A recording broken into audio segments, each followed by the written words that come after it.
ஞானானந்தமயம் தேவம் நிர்மலஸ்படிகாகிருதிம் ஆதாரம் சர்வ வித்யாநாமய கிரீம் உபாஸ்மகே. நெக்ஸ்ட் ஜென் யூடியூப் சேனல் நேயர்களுக்கு அஸ்ட்ரோ KS ஐயங்காரின் பணிவான நமஸ்காரங்கள். குரு வக்ர நிவர்த்தி 17/3/2026 26/5/2026 வரலும் உண்டான காலகட்டம். இவ்வளோ நாளாக வக்கரகதியில் இருந்திருக்கார். கிட்டத்தட்ட ஒரு 3 மாதம், அதாவது ஜனவரியிலேருந்து பார்த்தேனால் 3ஆம் மாதம் இப்போ வரலும் வக்கரகதியில் இருந்திருக்கார். வக்கரகதின்னா என்ன அப்படின்னும்பொழுது, எந்த ஒரு கிரகமும் வக்கரத்தில் இருக்கும்பொழுது அதனுடைய வீரியம் கம்மியாக இருக்கும். அதனால் அது செயல்படக்கூடிய காரகத்துவமும் எந்த பாவகத்தில் இருக்கோ அந்த பாவகமும் காரகத்துவத்தை செய்ய முடியாத காலகட்டமாக அமையும். அதனால் என்ன அப்படின்னா, உங்களுக்கு குருவினால் ஏற்படக்கூடிய நன்மைகள் தடைபடக்கூடிய காலகட்டமாக இருக்கும். இப்போ பார்த்தீங்கன்னா குரு இப்போ வக்கர நிவர்த்தியம் அடைகிறார் 17/3/2026 இவ்வளவு நாளாக இருந்த தடைகள் எல்லாம் நிச்சயமாக விலகி எல்லா விதமான ஏற்றங்களும் அந்தந்த ராசிக்காரர்களுக்கு ஏற்றார் போல் கொடுக்கக்கூடிய வாய்ப்புகள் உண்டு. சரி, இப்போ குருவினுடைய காரகத்துவம் அப்படின்னு பார்க்கும்பொழுது, குரு அப்படின்னு சொன்னாலே தனகாரகன்னு சொல்லுவாங்க, புத்திர காரகன்னு சொல்லுவாங்க. அதாவது இந்த ரெண்டுத்திற்கும் அவர் தான் அத்தாரிட்டி, அதாவது எஜமானர்னு சொல்லக்கூடியவர். பணம் வரணுமா, குரு தான் அதற்கு இதுவே, அதாவது அத்தாரிட்டியே, அவர் மூலியமாக தான் பணமே வரும். குரு டிசிப்ளின், அதாவது சட்டத்திட்டங்கள், அதாவது உங்களோட நேர்மை வழிபடுத்துதல், நியாயமாக இருத்தல், இது எல்லாத்துக்குமே குரு தான் காரகத்துவம். காரகத்துவம்ல குருன்னு சொன்னாலே அந்த பார்த்த வீடு எல்லாமே, அவர் பார்த்த இடங்கள் எல்லாம் சுபம் அப்படின்னு சொல்லக்கூடியது ஜோதிட சாஸ்திரம். குரு பார்த்தால் கோடி நன்மை அப்படி சொல்லக்கூடியது. அதனால் குருவின் பார்வை அப்படின்றது மிகவும் விசேஷம். எந்த ஒரு தீய கிரகத்தின் மீது குரு பார்த்தாலும் அது மிகப்பெரிய ஏற்றத்தை கொடுக்கும். அதாவது குருவின் பார்வை அப்போ என்னென்ன அப்படின்னா, பொதுவாகவே எல்லா கிரகங்களுக்கும் 7ஆம் இடம்னு சொல்லக்கூடிய 180 டிகிரி பாகையில் பார்வைகள் இருக்கும். இதை தவிர குருவினுடைய பார்வை அப்படின்னு பார்க்கும்பொழுது 5ஆம் இடமும் 9ஆம் இடமும் பார்வை பலம் அதிகமாக இருக்கும். இதில் பார்த்தீங்கன்னா 9ஆம் இடம் மிகுந்த பலத்தோடு இருக்கும், 7ஆம் இடம் அதற்கு சற்று கம்மியாக இருக்கும், 5ஆம் இடம் சற்று கம்மியாக இருக்கும். ஸோ அதனால் இந்த 3 இடங்களும் பார்த்தோன்னா அதீத சுபத்துவம் பெறும். குரு தான் இருக்கும் வீட்டை விட தான் பார்த்த இடத்தை மிகுந்த ஆளுமையுடன் நல்ல ஒரு வெற்றிகரமாக சுபத்துவத்தை கொடுக்கக்கூடிய காலகட்டமாக இந்த காலகட்டம் அமையும். குரு பார்த்தாலே கோடி நன்மை. அந்த 3 இடங்களும் சுபம் பெறும், வளரும். அந்த இடங்கள் எல்லாமே வளரக்கூடிய வாய்ப்பு உண்டு. அதாவது அவர் இருக்கக்கூடிய இடம் அப்படின்னு சொல்லக்கூடியது முதல்ல எந்த ராசியில் இருக்கிறோ அந்த ராசி வளம் பெறும். அந்த ராசியில் பார்த்தேன்னா, ஒருவேளை இப்போ புதனுடைய ராசியான மிதுனத்தில் குரு வக்ர நிவர்த்தி அடைகிறார். அதனால் மிதுன ராசிக்காரர்களுக்கெல்லாம் தீர்க்கமான சிந்தனைகள், உடல் வலிமை எல்லாமே நல்லபடியாக இருக்கும். இருக்கும் இடம் சுபம் பெறக்கூடிய வாய்ப்பு. அது தவிர அவர் பார்க்கக்கூடிய இடம் 5ஆம் இடத்தை பார்க்குறார். 5ஆம் இடத்தை பார்த்தால் 5ஆம் இடம்னு சொல்லக்கூடியது உங்களுடைய புத்திரஸ்தானம், உங்களுடைய புகழ் அந்தஸ்து கௌரவஸ்தானம், இது எல்லாமே கிடைக்கக்கூடிய காலகட்டம். திருமணம் 7ஆம் இடத்தை சொன்னால் திருமணத்தை பார்க்கக்கூடிய வாய்ப்புகள், திருமணம் அமையக்கூடிய காலகட்டம் நிச்சயமாக இருக்கும். அது தவிர பார்த்தீங்கன்னா உங்களுக்கு 9ஆம் இடம் அப்படின்னு சொல்லக்கூடிய, அதாவது குருவினுடைய பார்வை 9ஆம் இடம்னு சொல்லக்கூடிய இடத்துல இருக்கிறதுனால குரு பார்க்க கோடி நன்மை, தந்தையின் மூலியமாக சொத்துக்கள் வரும், வெளிநாடு வெளியூர் போகக்கூடிய பாக்கியங்கள்லாம் வரும். ஏன்னா 9ஆம் இடத்தை குறிக்கக்கூடிய மேல் படிப்பு, அந்த விஷயங்கள், தந்தையினுடைய உடல்நிலை, இது எல்லாமே ஏற்றமாக இருக்கக்கூடிய காலகட்டமாக இந்த காலகட்டம் ஆகும். அதனால் குரு உங்களுக்கு எந்தெந்த இடத்துல இருக்கார் அப்படின்றத பொறுத்து, அவருடைய பார்வை எந்தெந்த இடத்துல விழறதுன்றதை பொறுத்து உங்களுடைய ஏற்றங்களும் இறக்கங்களும் இருக்கக்கூடும் அப்படின்றது தான் இந்த பொதுவான விஷயம். இப்போ இது கோச்சாரத்தில் பிரகாரம், அதாவது இந்த காலகட்டத்தின் கோல்சார பிரகாரம் அமையக்கூடிய விஷயம். உங்களுடைய தசாபுக்தியினுடைய அடிப்படையில் தான் இதனுடைய மாறுதல்கள் தெரியும். சரி, இந்த குரு ஒருவேளை உங்களுக்கு நல்ல ஒரு பலன்களை கொடுக்கல, மறைந்த இடத்திலிருந்து போயிடுறார் அப்படின்ற பொசிஷனில் குருவுக்கு உண்டான என்ன எளிய பரிகாரங்கள் செய்யலாம் அப்படின்னு பார்த்தேன்னா, குருவுக்கு உண்டான எளிய பரிகாரங்கள்னு சொல்லக்கூடியது பார்த்தேன்னா, ஒரு அருகில் இருக்கக்கூடிய மஞ்சள் கலர் வஸ்திரம் தானம் கொடுக்கறது, அது தவிர மஞ்சள் தானம் கொடுக்கறது, சந்தனம் தானம் கொடுக்கறது, அது தவிர அதாவது பூஜை பொருட்கள் வாங்கி தானம் கொடுக்கறது. இந்த காலகட்டத்தில் பார்த்தீங்கன்னா குருவுக்கு உண்டான பூ, அதாவது முல்லைப்பூ குருவுக்கு உண்டானது, அது வாங்கி கொடுக்கறது, அதாவது அருகில் இருக்கக்கூடிய தட்சிணாமூர்த்தி சன்னதியில் வாங்கி சாத்தக்கூடியது. குருவுக்கு உண்டானது எலுமிச்சம்பழம், அது கொடுக்கலாம். அது தவிர வந்து இனிப்பின் சுவை அப்படின்னு சொல்லக்கூடியது சக்கரை பொங்கல் வாங்கி இது பண்ணலாம், நெய்வேத்தியம் பண்ணி எல்லாருக்கும் கொடுக்கலாம். அது தவிர வந்து இந்த பாதாம் பிஸ்தா இந்த மாதிரியான ட்ரை ஃப்ரூட்ஸ் வாங்கி கொடுக்கக்கூடியது. கொழுப்பு சத்துன்னு சொல்லக்கூடிய நெய் போன்ற விளக்குகள் ஏற்றுவது மிகப்பெரிய ஏற்றம். சரி, இதெல்லாம் பண்ண முடியல, இது தவிர வேறு என்ன பண்ணலாம் அப்படின்னு பார்த்தேன்னா, குரு பிரம்மா குரு விஷ்ணு குரு தேவோ மகேஸ்வரா குரு சாக்ஷாத் பரபிரம்மா தஸ்மை ஸ்ரீ குரவே நமஹான்னு 3 தரம் ஒரு நாளைக்கு சொல்லிட்டே வந்தேன்னா உங்களுக்கு வரக்கூடிய வந்த எல்லா பிரச்சனைகளும் விலகும். இல்லை இன்னொரு குரு காயத்ரி மந்திரம் இருக்குது. அதாவது குரு பிரம்மாய வித்மஹே, அதாவது குருவினுடைய காயத்ரி மந்திரம் அப்படின்னு சொல்லக்கூடியது ரிணிஹஸ்தாய தீமகி தன்னோ குரு பிரச்சோதயாத்து அப்படின்னு, குரு பிரம்மாய வித்மகி ரிணிஹஸ்தாய தீமகி தன்னோ குரு பிரச்சோதயாத்து, இல்லைன்னா ரிஷபத்வஜாய வித்மஹே கிருணிஹஸ்தாய தீமகி தன்னோ குரு பிரச்சோதயாத் அப்படின்னு சொல்லக்கூடிய குரு காயத்ரி மந்திரத்தை ஒரு நாளைக்கு 3 தரம் சொல்லிட்டு வர்றது நல்ல ஒரு ஏற்றத்தை நிச்சயமாக கொடுக்கும். ஏன் குருவை வந்து ரொம்ப முக்கியமாக பார்க்குறோம் அப்படின்னா, குரு மூலியமாகத்தான் செல்வங்கள் வரும். ஏன்னா அவர் வந்து தனக்காரகன்னு சொல்லக்கூடியவர். திருமணத்திற்கு குருபலன் வந்தாச்சா அப்படின்றது தான் கேட்குறது. பெண்களுக்கு குரு பலம் வந்தாச்சா அப்படின்னு சொல்லக்கூடியது.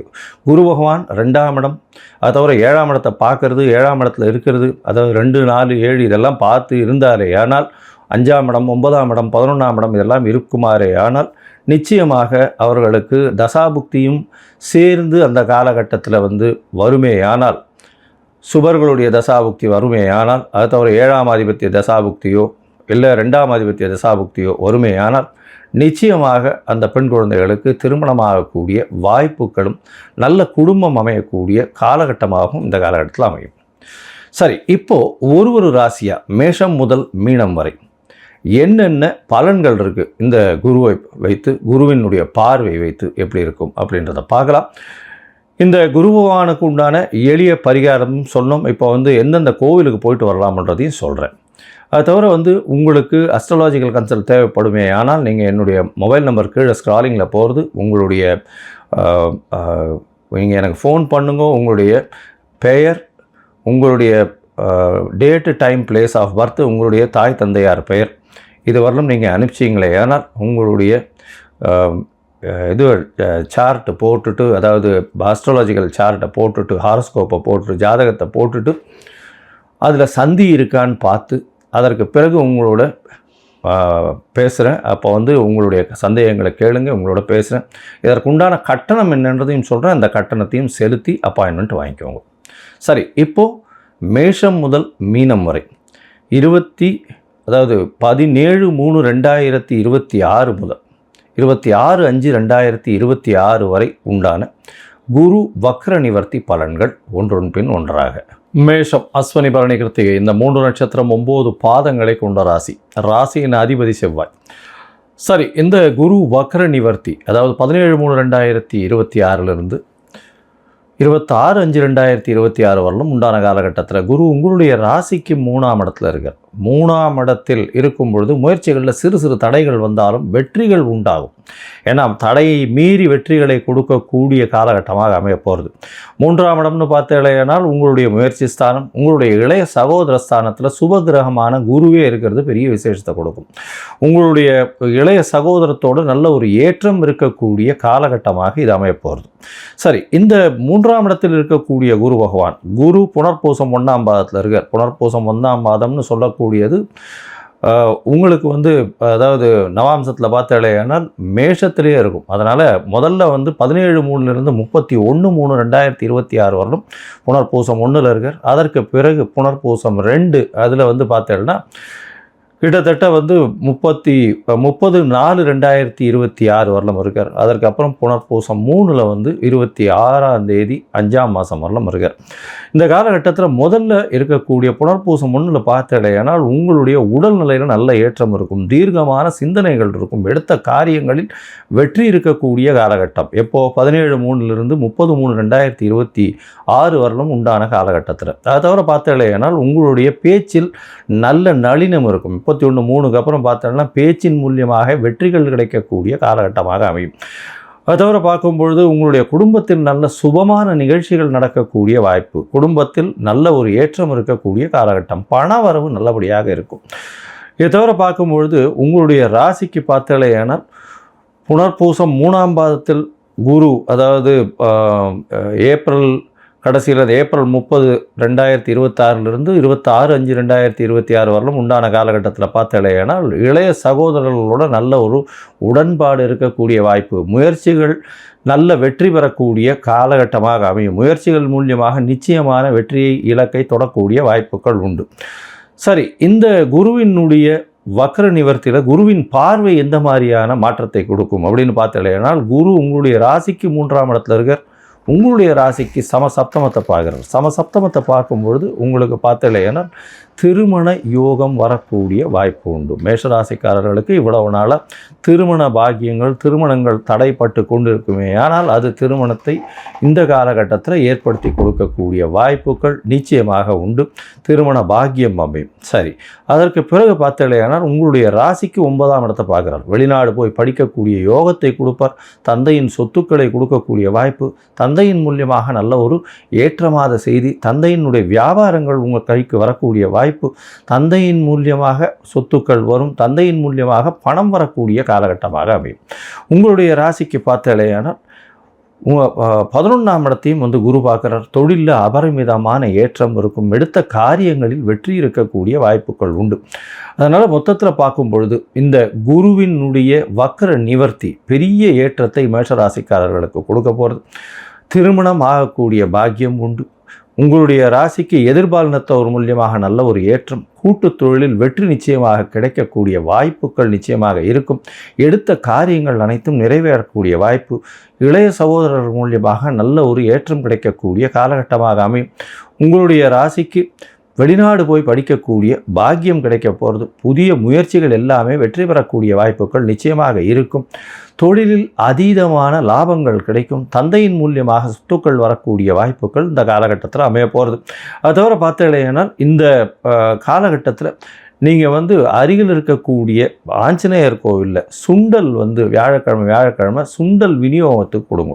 அது குருவினுடைய அதாவது தானியமாக சொல்லக்கூடியது. மூக்கு கடலைன்னு சொல்லுவாள், அதாவது வெள்ளை மூக்கு கடலைன்னு சொல்லுவாள். அது இது சுண்டல் பண்ணி கொடுக்க சொல்லுங்க, நைவேத்தியம் பண்ணிவிட்டு ஆஞ்சநேயருக்கு நைவேத்தியம் பண்ணிவிட்டு கொடுக்க சொல்லுங்க.